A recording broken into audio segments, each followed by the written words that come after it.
Good morning. So I saw Dell's video yesterday afternoon. I didn't have time to respond. Not that it's paramount in the sense that I'm not certain what he's referring to, the 1D through 4D, right? Dimensions of role playing. I glean a little bit from your video, Dell, your vlog,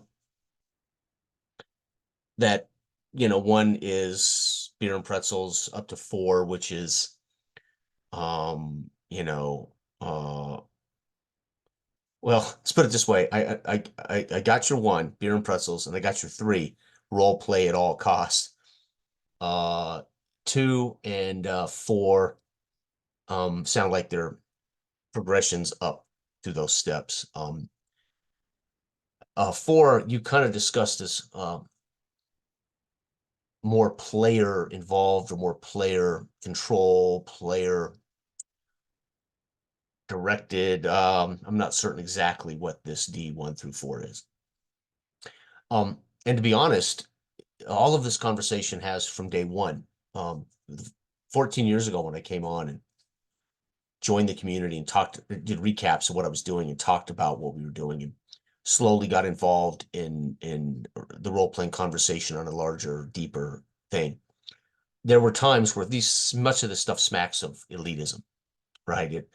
This idea that there's a right way and a wrong way, this idea that there is this kind of location that you can get to in this imaginary framework of a social activity with other human beings, um, as if it is the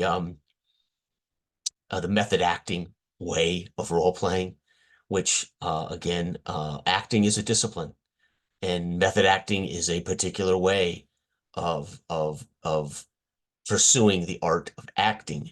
Role playing is not acting, and role playing you can attempt to achieve a particular discipline at the table, how you're choosing to communicate, how you're choosing to use the rules, how you're choosing to engage the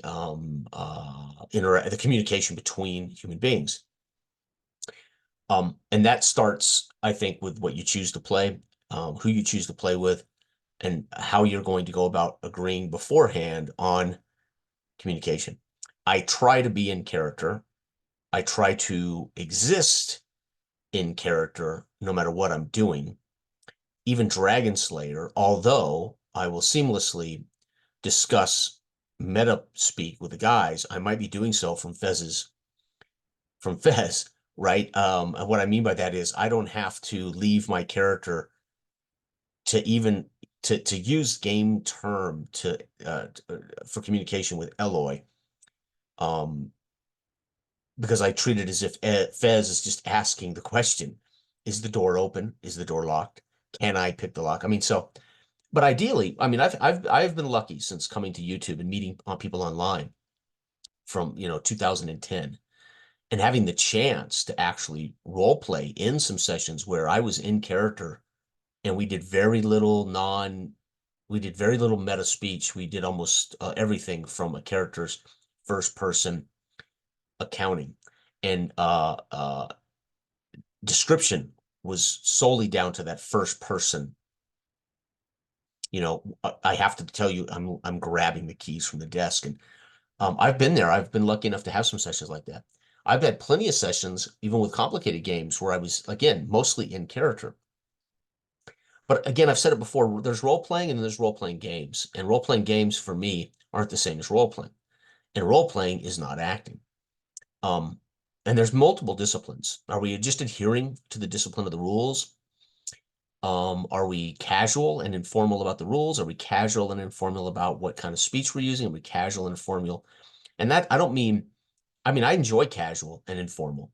I don't like uh making a lark of the game. I don't like telling jokes in the game. I don't like treating our hobby or the game session as if it's irrelevant. It doesn't matter, and I could take it or leave it. And right, that I don't want. I don't want people at the table who rather be off seeing the new Spider-Man movie, but they couldn't get in, so okay, I'll play.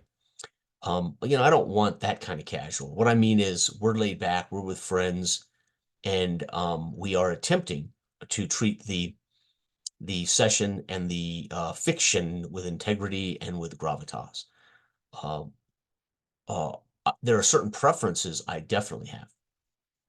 But the more we start getting into this dimensions of role play, so we can pigeonhole tables and we can square square we can square peg square hole people and tables and the way people do things. It smacks of elitism to some degree.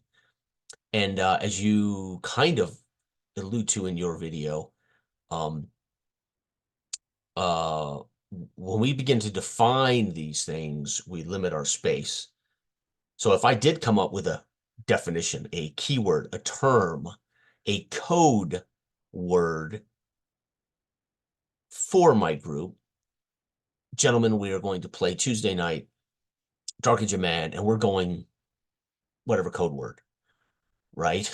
And that code word tells everybody at the table, oh, we're gonna go into that nuance of role playing. And that's fine when you're with your group, when you're with your culture of play. But I think for the most part, um, for me at 54, having survived 2 life-threatening events in the last 3 years, my perspective on everything has changed. And I first and foremost want to enjoy what I like to do, and I want to enjoy it socializing with the human beings that I like to talk to and I like to play with and I like to laugh with. And I used to be somebody who, if I was at a table with 5 guys and just one of them wasn't partaking, it would it would I could fight through it. Now if I'm at a table with 5 guys and just one of them doesn't partake, and I mean what I mean by partake is we're all choosing to be in a certain role playing position, and that one person doesn't. That one person talks in third person, that person talks about the thing, and that person doesn't seem to adhere to avatar versus in character play, then I will reduce myself to the lowest common denominator. I will actually play to the lowest common denominator. I used to fight through it. I used to force my in-character play upon the GM and the players at the table. And then as I've matured and as I've grown up, I realized that it's one-dimensional for me to be the lone guy or even one of 2 guys. And that doesn't mean I'm not going to maybe be more in character at a table than other people. It doesn't matter. I can do it with or without them. But what I mean is I'm not going to worry about adhering to some philosophy of play in such a way that I would alienate that one human being who's joined us. So I now pretty much, and again, it sounds cruel to say lowest common denominator. What I mean by if 4 of us are adhering to a particular style and one guy can't or doesn't want to, I'm going to be tempted to regress. So it's just easier for everybody, I think, right? Um, and that I'm just talking about whether we all agree to a particular, style of role playing. I'm not talking about troublesome people. I'm not talking about people who are assholes or violent, or misogynistic or racist. No, I'm not talking about adhering to those people. They're off the they're out of the group, they're off the table, or I'm not coming back, right? I'm just talking about techniques. And um I have been, like I said, I've been blessed to play with some sophisticated players, sophisticated sessions in which we were mastered enough, we were well versed enough that we could endeavor to be disciplined enough to achieve something like not referring to mechanics, but using code words, right? Instead of using the actual game device. Steve and Robert and I, in our OSR D20 sessions for years, we never said initiative. I described the goblins rushing them and swinging their swords, and they picked up the D6, and they dropped the dice. They knew the rules. They knew we were an initiative. I never once had to say, we're rolling initiative. So that's culture of play. And we didn't have to adhere to even acknowledging game terms. They knew what they had to do. They knew that there were turns. They knew they had, right? And they knew, which is one reason we didn't play Moldvay, because of the procedures where we have to declare whether we're doing magic, missile, before we roll initiative, and then we have to declare whether the missile melee move, whatever. And it almost forces us to use mechanical terms and to be in a procedural frame of mind. So something like I use mostly was white box, sort of Wizard of Continual Light, basic fantasy, where I didn't have to adhere to any procedures like that, right? And it made the old D20 formula very, very invisible. Zero cumbersome, nothing cumbersome about it at all with veterans, right? And not feel like we were breaking the rules because there was no procedural rules for Basic Fantasies combat. It was basically roll initiative, and you're gonna shoot, you're gonna pass, you're gonna just declare what you're gonna do and go do it, right? There was no machinations, order of operations. Um, so, and I can role play as deep in character in Dragon Slayer Barrel Maze as I can in Dark Age of Man. The difference is Barrel Maze, we're going to have to communicate in metaspeak. It's a dungeon crawl, and there's a lot of working mechanisms that require us to, I think, seamlessly go literally from character saying something to Jose asking something. It doesn't interfere with my immersion.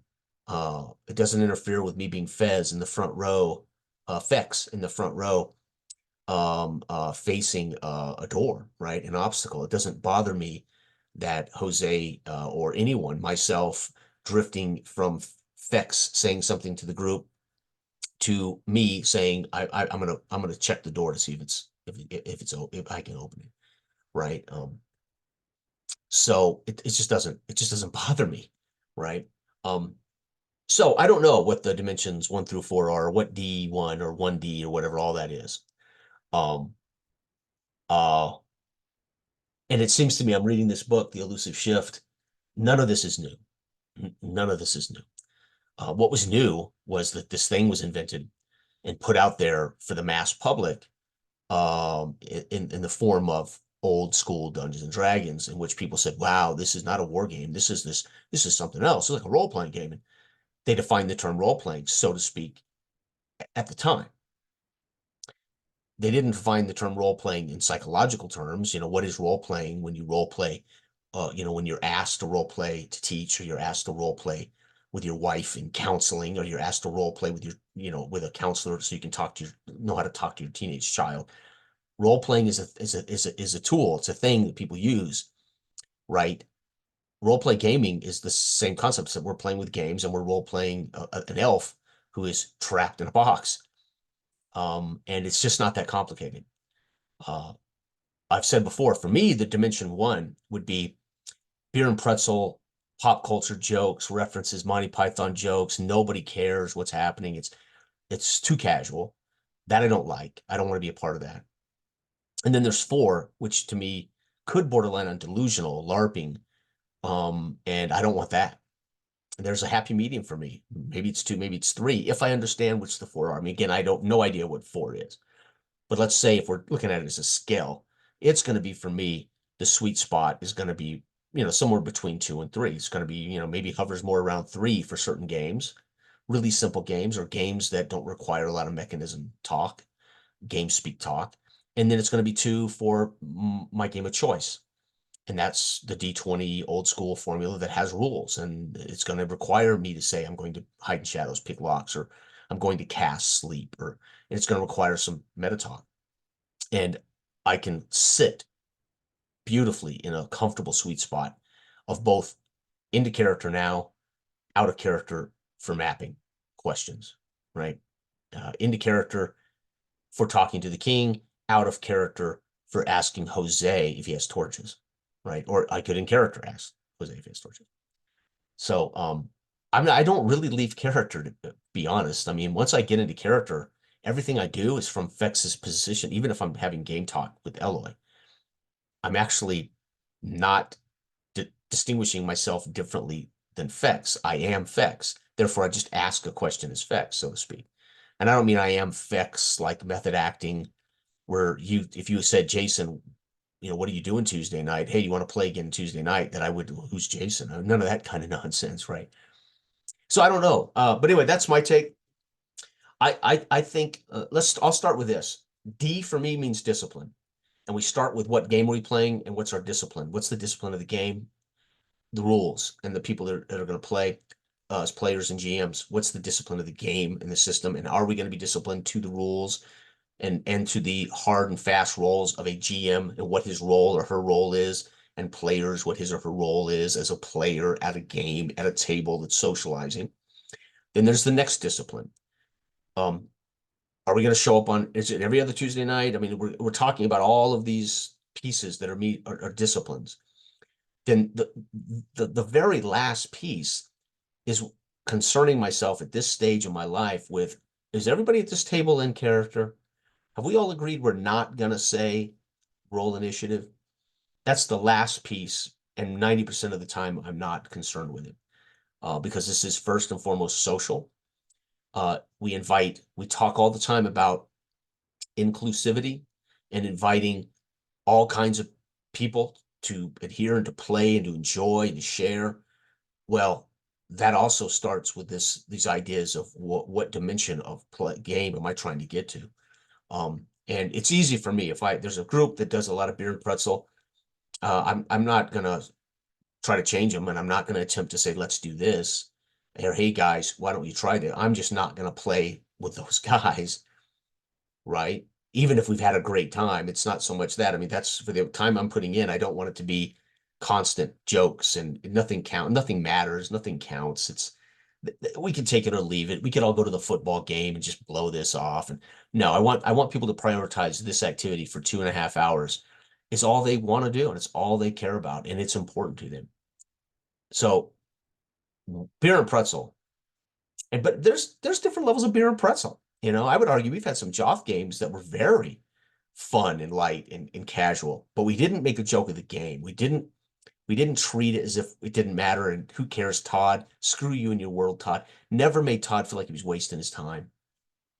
So there are degrees of beer and pretzel. There are degrees. So we got degrees of degrees of degrees, right?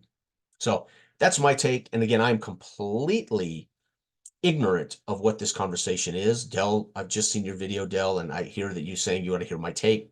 The problem is I can't have a take on something I don't know. I really am not privy to the other conversations, the topics, the actual defined terms, and what people have had to say about it already. So I don't just repeat it, or I don't just contradict it without understanding what they're. So, but that's just my take. So anyway, everybody out there have a great week. And I look forward to whatever D level we do for Barrel Maze and Dragon Slayer on Wednesday night. I don't care. I know exactly what I'm doing, and I know I'm doing it with certain people. And I know I'm doing a certain thing, and we are adhering to it. And we are having fun, and it's a sweet spot for me. And not only the game we choose to play, the genre we choose to play, how we're choosing to do it, how much is role play, how much of is game speak. Am I okay with some mapping questions or showing a map live? Yep. I mean, I am not attempting to be a method actor here, right? I'm not attempting to shun, oh, I can't believe he picked up his map and put it in front of the video camera and dared to say, did I do it? I can't. No, I don't. Does all of that to me is part of the experience. That is what is written in the guide. When you transcribe, what does your game look like? Dark Age of Man. You can flip open Dark Age of Man. And my examples in the back of Dark Age of Man are transcribed from examples of play. Dell, 9. I know this, don't I? Presenter, you do indeed recognize this illness. It is an illness brought about from the contaminated food and water. These transcribed bits of language in game pieces are actually, for the most part, taken from play. Some of these, of course, are manufactured. But the point is, this is what gaming looks like to most people. And there's nothing wrong, though, with saying, hey, a few years ago, when Brian and I on Facebook were discussing playing like Hollow Earth Expedition and not referring to the mechanics, using other terms that would trigger those activations. And if we all know those and we can all pick those up and we can all share that verbiage, we could play Hollow Earth Expedition and never actually refer to the mechanics. We could refer to what we're doing, which we all know triggers a mechanic, and the GM can say whatever choice we agree is a terminology that tells us we're going to be rolling some dice, right?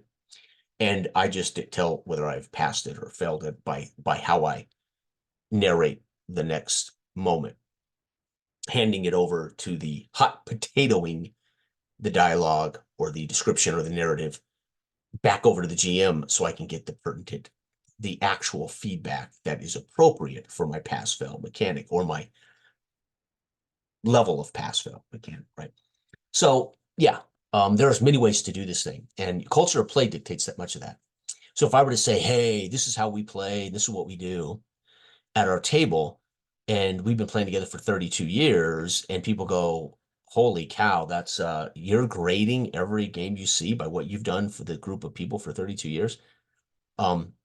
Not realizing that we have perfected this particular style of communication, and therefore, it's that dimension of role play would only be achieved with that group because it's been 32 years together working on a certain type of cultural place, a certain attitude about role play, adhering to a philosophy the group appreciates most. Avatars moving around on a board, having a laugh, drinking a little beer, eating chips, or everybody speaking in character, first person, and only referring and describing what they are doing physically and what they can think and feel, not what they see, not what they hear, not what they smell. The GM provides that. I can only say what I want to do. I can only declare what I'm thinking, what I'm feeling, but everything else has to come through the GM in traditional gaming. You're going too far when you tell me what you see. You're going too far when you tell me what you smell. You're going too far when you tell me what you hear. I can tell you what I think and what I feel and what I'm doing. And that allows me to be completely engaged in character without breaking that device. So Dark Age of Man, as much as we talk about it being player driven and character rich, it's not really all about in character play. Because if Dell has to create some space around him, he's not in character, he's omniscient, right? You become omniscient. However, I can create a richer drawing of my character, a richer explanation of my character through being able to define the space around me. So it's a different form of expression of character. It's a different form of expression of how my character affects the world based on how I put my character in the world by what I'm smelling and seeing, right? It actually paints a broader picture of my character based on the outside forces, as opposed to the GM having control of all of those things. But I would say you have to come out of character to do that to some degree, right? So, all right, everybody have a great day.